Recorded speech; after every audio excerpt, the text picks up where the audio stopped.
ஜாழ்மண்ணில் முதலில் தடம் பதித்து பாரம்பரியத்துடன் கூடிய தரமான மலிவான பொருட்கள் எனவுக்கு அன்னீனாகா ஃபுட் சிட்டி. அன்னீனாகா ஃபுட் சிட்டி.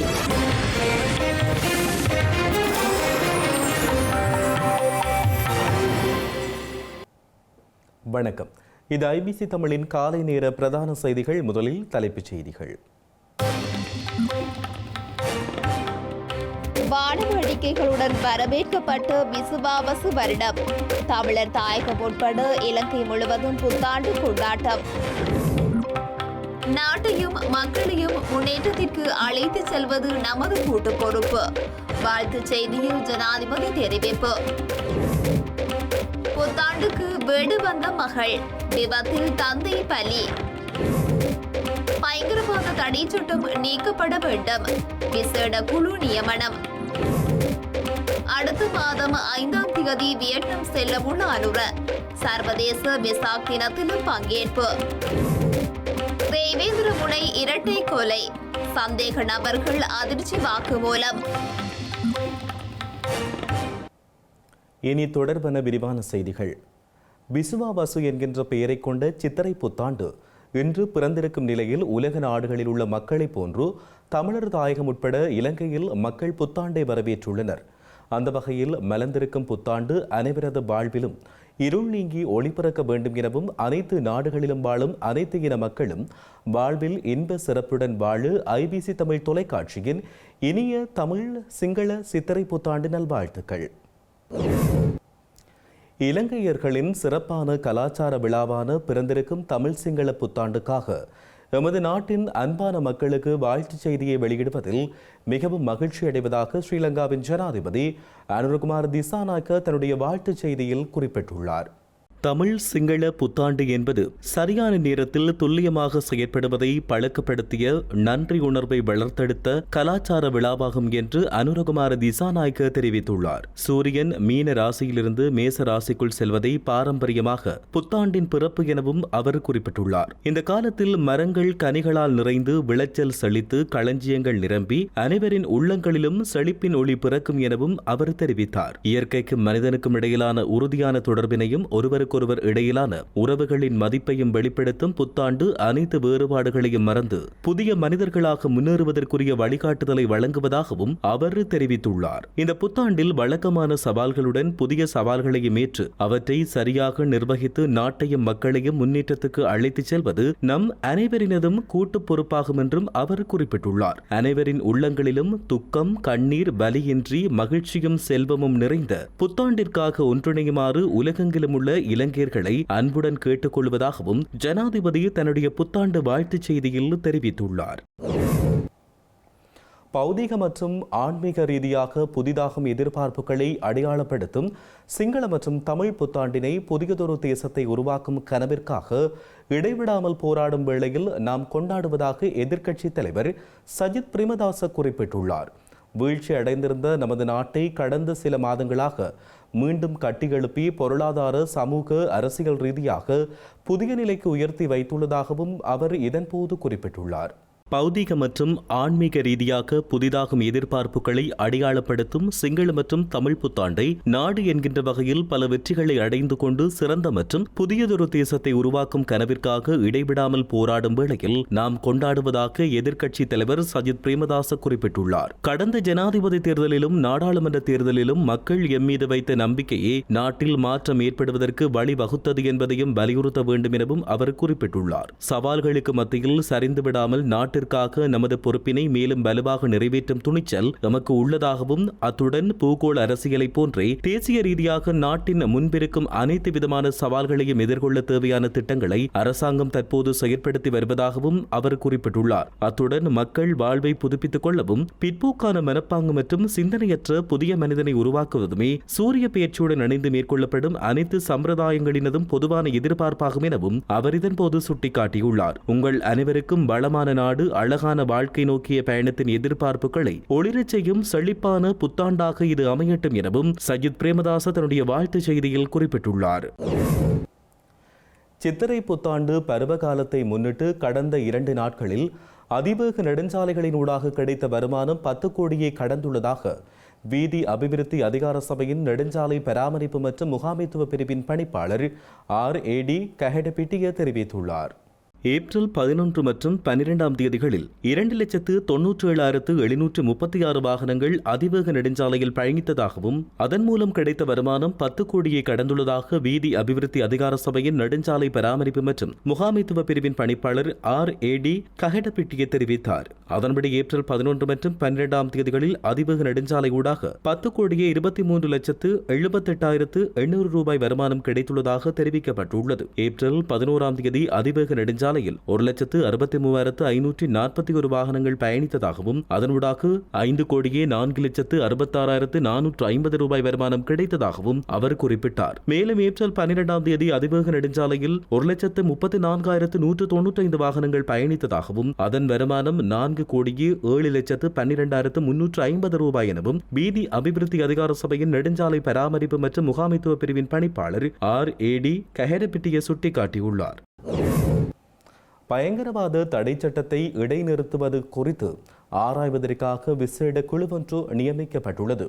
பயங்கரவாத தடுப்புச் சட்டத்தை இடைநிறுத்துவது தொடர்பில் ஆராய்வதற்காக விசேட குழு ஒன்று நியமிக்கப்பட்டுள்ள நிலையில் அதன் தலைவராக ஜனாதிபதி சட்டத்தரணி ரியன்சி அரச குலரத்ன நியமிக்கப்பட்டுள்ளதாக நீதி அமைச்சு அறிவித்துள்ளது. மே மாத தொடக்கத்தில் பொதுமக்களின் கருத்தையும் சிவில் சமூக அமைப்புகளின் கருத்துக்களையும் பெற நடவடிக்கை எடுக்கப்படும் என்றும் சர்வதேச நிறுவனங்கள் மற்றும் சமூகங்களின் கருத்துக்களையும் பெறவும் குழுவுக்கு அறிவுறுத்தப்பட்டுள்ளது. பயங்கரவாத தடுப்புச் சட்டத்தை இடைநிறுத்துவது தொடர்பான முதல்கட்ட கலந்துரையாடல் நீதி மற்றும் தேசிய ஒருங்கிணைப்பு அமைச்சர் சட்டத்தரணி நாணயக்கார தலைமையில் கடந்த 11ஆம் தேதி நீதி அமைச்சில் நடைபெற்றது. தற்போதுள்ள பயங்கரவாத தடுப்புச் சட்டத்தை இடைநிறுத்துவதே தற்போதைய அரசாங்கத்தின் கொள்கை என கலந்துரையாடலின் பொழுது நீதி அமைச்சர் தெரிவித்திருந்தார். புதிய சட்ட முன்வரைவு உலகளாவிய பயங்கரவாதத்தையும் சவால்களையும் எதிர்கொள்ளக்கூடிய ஒரு மசோதாவாக இருக்க வேண்டும் எனவும் அமைச்சர் தெரிவித்தார். இந்த நாட்டின் சர்வதேச அளவில் அங்கீகரிக்கப்பட்ட அரசியலமைப்பால் உத்தரவாதம் அளிக்கப்பட்ட கருத்து சுதந்திரத்துக்கான மனித உரிமைகளை மீறக்கூடாது என்றும் அமைச்சர் வலியுறுத்தினார். இந்த திருத்த சட்டங்களை கொண்டு வருவதற்கு முந்தைய அரசாங்கங்கள் உரிய முறையில் செயற்படவில்லை என்றும் தற்பொழுது நியமிக்கப்பட்டுள்ள குழு இந்த சட்டத்தை ரத்து செய்வது தொடர்பான பொருத்தமான விடயங்களை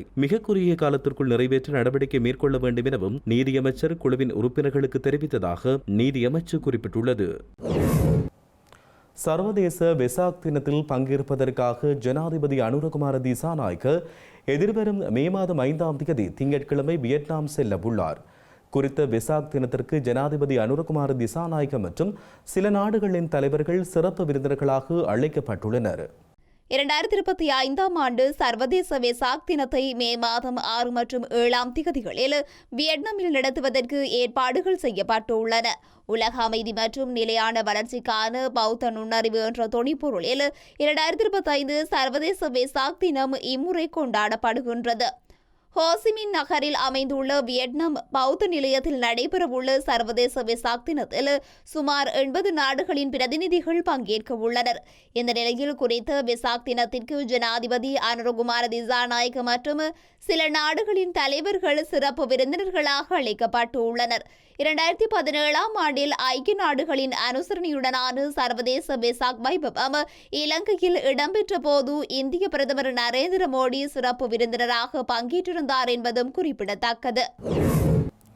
கண்டி பேராதனை பல்கலைக்கழகத்தில் கல்வி கேட்கும் மகள் புத்தாண்டு விடுமுறைக்காக யாழ்ப்பாணம் வந்த வேளை அவரை அழைத்துச் சென்ற தந்தை விபத்தில் சிக்கி உயிரிழந்துள்ளார். குறித்த விபத்து சம்பவம் தொடர்பில் உளவு இயந்திரத்தின் சாரதி கைது செய்யப்பட்டுள்ள நிலையில் மேலதிக விசாரணைகளை சுன்னாகம் காவல்துறையினர் மேற்கொண்டு வருகின்றனர்.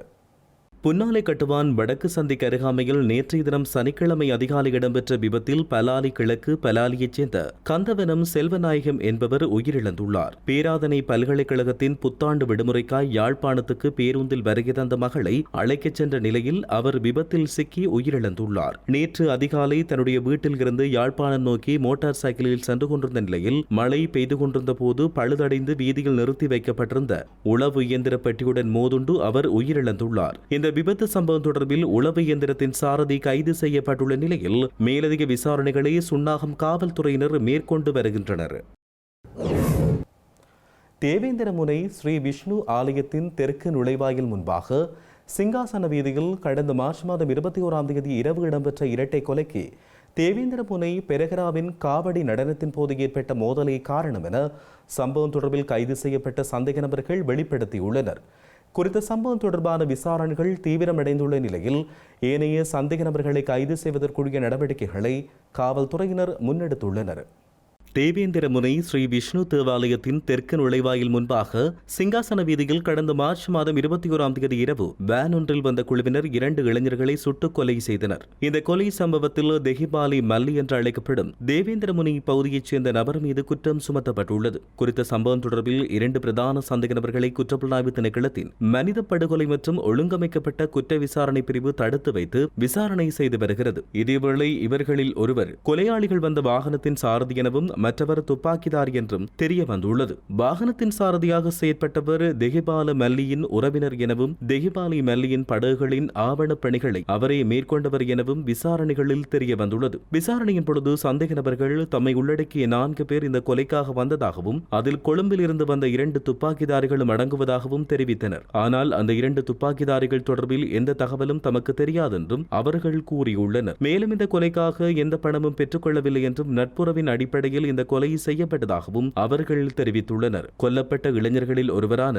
ஜொமேஷ் நதிஷான் தேவேந்திரமுனை பெரகரவின் காவடி நடனத்தின் பொழுது தெஹிபாலி மல்லியின் சகோதரரின் உடலில் மோதியதால் ஏற்பட்ட மோதல் பின்னர் பெரிய அளவில் வளர்ந்து இந்த கொலைக்கு வழிவகுத்ததாக சந்தேக நபர்கள் வாக்குமூலம் வழங்கியுள்ளனர். இதேவேளை காவடி நடனத்திற்கு பின்னர் தெஹிபாலி மல்லியின் சகோதரர் வெளிநாடு சென்று விட்டதாகவும் அவருக்கும் ஜொமேஷுக்கும் இடையிலான தொலைபேசி மூலம் வாக்குவாதம் நடந்ததாகவும் விசாரணையில் தெரிய வந்துள்ளது. தெஹிபாலி மல்லியின் ஆலோசனையின் பெயரில் கொலைக்கு பயன்படுத்தப்பட்ட வேன் வாகனம் எரிக்கப்பட்டதாகவும் சந்தேக நபர்கள் தெரிவித்துள்ளனர். இந்த ஆயுதங்கள் கொலைக்கு முதல் நாள் தமக்கு வழங்கப்பட்டதாகவும் அவர்கள் தெரிவித்தனர். குறித்த சந்தேக நபர்கள் தெஹிபாலி மல்லியின் படகுகள் மற்றும் பல்வேறு இடங்களில் மறைந்திருந்த போதிலும் விசாரணைகள் தீவிரமடைந்ததால் தாங்கள் அதிகாரிகளிடம் சரணடைந்ததாக அவர்கள் தெரிவித்துள்ளனர்.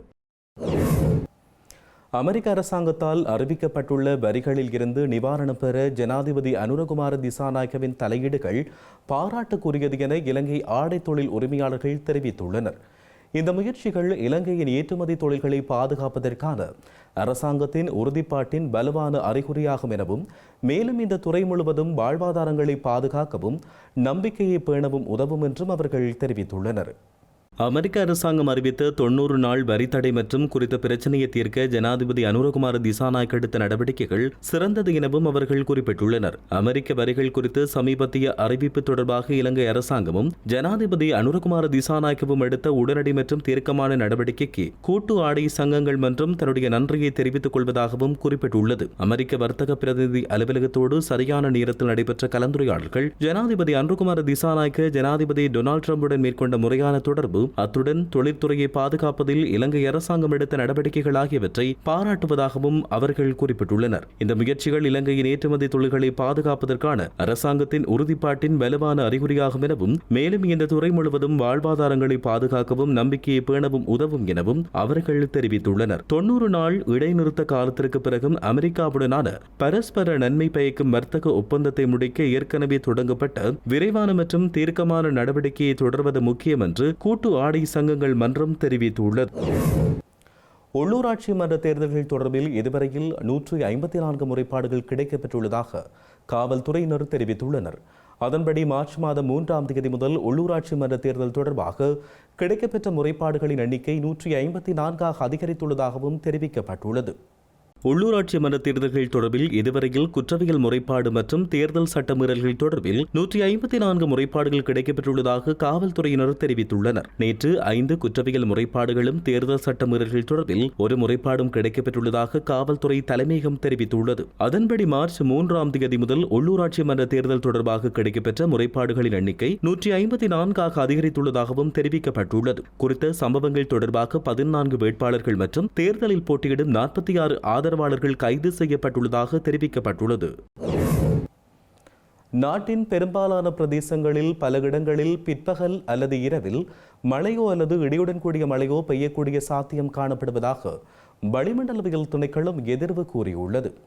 மேல் மாகாணத்திலும் காலி மற்றும் மாத்தறை மாவட்டங்களில் கரையோர பிரதேசங்களில் காலை வேளையில் மழை பெய்யும் என எதிர்பார்க்கப்படுவதாக வளிமண்டலவியல் திணைக்களம் எதிர்வு கூறியுள்ளது. மத்திய சப்ரகமுவ மற்றும் ஊவா மாகாணங்களின் சில இடங்களில் 50 மில்லிமீட்டர் அளவான ஓரளவு பலத்த மழை வீழ்ச்சி எதிர்பார்க்கப்படுவதாகவும் வளிமண்டலவியல் திணைக்களம் எதிர்வு கூறியுள்ளது. இடியுடன் கூடிய மழை பெய்யும் வேளைகளில் அப்பிரதேசங்களில் தற்காலிகமாக பலத்த காற்று வீசக்கூடும் எனவும் மின்னல் தாக்கங்களால் ஏற்படக்கூடிய பாதிப்புகளை குறைத்துக் கொள்ள தேவையான முன்னெச்சரிக்கை நடவடிக்கைகளை எடுத்துக் கொள்ளுமாறும் அந்த திணைக்களம் பொதுமக்களிடம் கேட்டுக் கொண்டுள்ளது. சூரியனின் தொடர்பான வடதிசை நோக்கிய இயக்கத்தின் காரணமாக இந்த வருடம் ஏப்ரல் மாதம் 5ஆம் தேதி முதல் 14ஆம் தேதி வரை இலங்கையின் அகலாங்குகளுக்கு நேராக உச்சம் கொடுக்க உள்ளதாகவும் வளிமண்டலவியல் திணைக்களம் குறிப்பிட்டுள்ளது.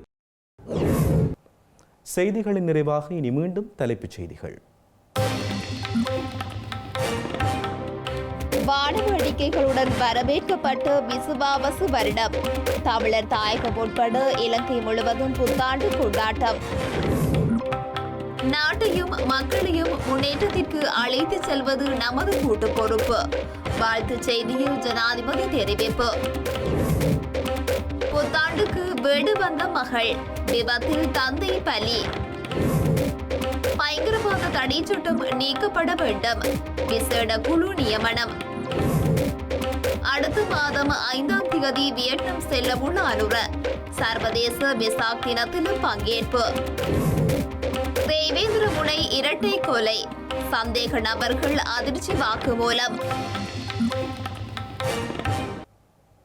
இத்துடன் ஐபிசி தமிழின் இன்றைய காலை நேர பிரதான செய்திகள் நிறைவடைகின்றன. உடனுக்குடன் செய்திகளை அறிந்து கொள்ள ibctamil.com என்கின்ற எமது இணையதளத்தினை பார்வையிடுங்கள். வணக்கம்.